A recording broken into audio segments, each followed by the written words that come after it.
Oke, informatif saja bagi kami ini merupakan satu bukan sedih ya, satu perasaan yang kehilangan. Jadi Pak Rahman ini ada orang yang menurut kami adalah hebat yang sudah mendedikasikan sebagai hidupnya untuk masyarakat Garut. Saja saya tidak mengada-ngada. Yang pertama, ketika saya datang ke sini yang saya tanyakan adalah aset. Bagaimana kondisi aset di Kabupaten Garut? Apalagi kami mendapatkan surat dari KPK dan BPK terkait dengan manajemen aset. Saya tanya, kenapa masalahnya? Nah, masalahnya sertifikasi aset. Terus saya tanya ke Pak Sekda ini gimana? Ternyata alhamdulillah Garut selama 2 tahun terakhir selalu mencapai target dalam sertifikasi aset. Terima kasih Pak Rahman dan teman-teman. Dia juga misalnya tadi cerita tentang banyak sertifikat PTSL yang lain-lainnya. Terus ada satu tuan juga kita semua. Saya teringat sekali yang disampaikan oleh Bapak Presiden dulu, Presiden Pak Jokowi dan juga Bapak Prabowo, bahwa terkait bagaimana kita ingin meningkatkan kesejahteraan masyarakat. Seringkali masyarakat memiliki masalah ketika ingin mendapatkan akses keuangan, ingin mendapatkan akses finansial, tapi mereka tidak punya apa-apa, sehingga tadi kesulitan mendapatkan akses keuangan. Salah satunya bahwa kita melakukan reformasi agraria. Aset yang selama ini mereka kelola tanpa hak kepemilikan yang jelas, itu diperkuat haknya. Ini sehingga Anda beberapa saat lalu banyak masyarakat yang bisa langsung mendapatkan akses. Meskipun jujur saja, ini saya sedang ingatkan teman-teman notaris akan ada semacam pergerakan baru, bahwa kami melihat bahwa NJOP di Garut itu terlalu kecil, sehingga kecilnya ini menimbulkan berbagai macam dilema. Paling tidak saya kemarin dipermalukan oleh Bapak Gubernur. Kenapa? Karena Garut PAD-nya hanya 350 miliar, dan dari PBB dan BPHB hanya mencapai 120 miliar. Bandingkan dengan Subang yang luasnya setengahnya Kabupaten Garut, tapi mereka bisa mendapatkan PAD 1 triliun. Ini yang akan saya kejar. Salah satunya saya mohon bantuan dan kerjasama para notaris. Kenapa? Karena ini adalah hak negara, ya. Saya kalau ada bukan diri, saya tenang ngomong hak negara. Kenapa? Karena kita punya kewajiban untuk membangun. Kemarin saya ditanya sama gubernur, berapa biaya infrastruktur Kabupaten Garut? Saya bilang hanya 200 miliar. Masa kalah sama Subang yang 1 triliun? Ya jelas.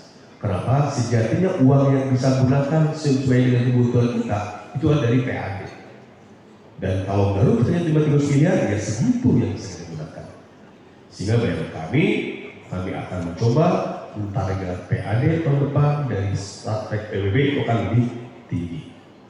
Ini juga sudah diingatkan oleh BPK, diingatkan oleh KPK. Jadi saya kalau dengar ada 2 lembaga yang mengingatkan kita, saya tangannya kencang. Ya, kenapa? Tadi karena kita ingin membangun, dan membangun itu butuh biaya, akan dikembalikan ke masyarakat. Jadi dan kami juga mendapatkan bantuan dari Bappenas.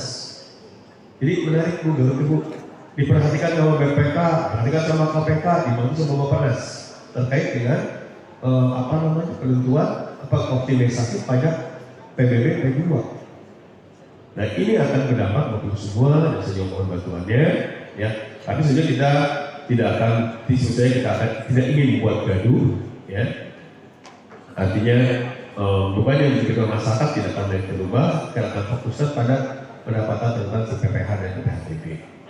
Ini mungkin tidak populer, dan bisa bilang kami tidak mau lagi dikatakan sebagai pemerintah yang tidak mampu mengoptimalkan pendapatan untuk kesejahteraan masyarakat.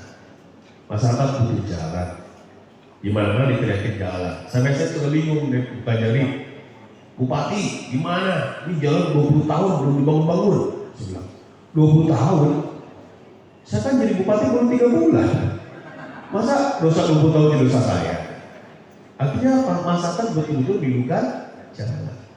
Dan kalau jalannya bagus, maka harganya akan meningkat. Ya, dan juga akan mempermudah akses bagi pertumbuhan ekonomi di Kabupaten Garut. Kita semua tahu bahwa kontribusi atau kontribusi untuk PDRB itu dari pertanian dan perkebunan. Dan selama ini pertumbuhannya rendah. Kenapa? Ya karena akses moda transportasinya buruk. Jadi ini barangkali cerita, ya, jadi nggak usah khawatir ya. Ini masih cita-cita yang kuat ingin membangun Garut. Dan kemarin juga sama Pak Rahman, saya dapat WhatsApp dari Pak Menteri Urusan Wahid. Pak Sapul itu nitip katanya urusan wakaf untuk masjid.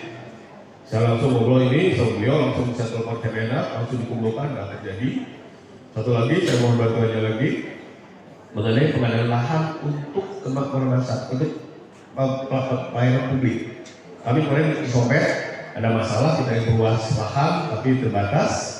Katanya PTP kan bisa bantu, karena kami di sana butuh lahan untuk kawasan puskesmas. Satu lagi terakhir juga program Bapak Prabowo.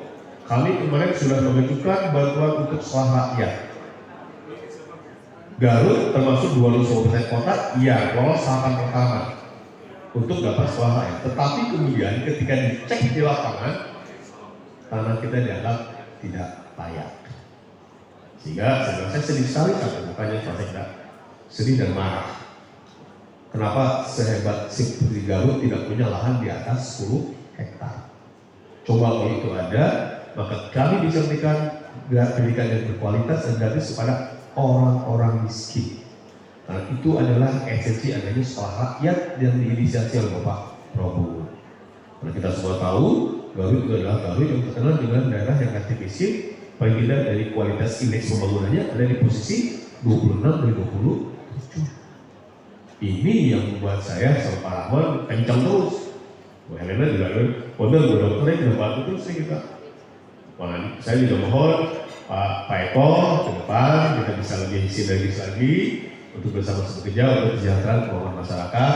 Sejak saya ini perlu dukungan dari teman-teman semua, untuk BPN dan parlamentaris. Saja kita niatkan apa yang ingin kita kerjakan semata-mata untuk kebaikan masyarakat kita dan juga amal ibadah kita. Itu sekali lagi, dan Pak Eko gak usah khawatir, kami dengan senang hati menyambut Bapak ada di sini, ya,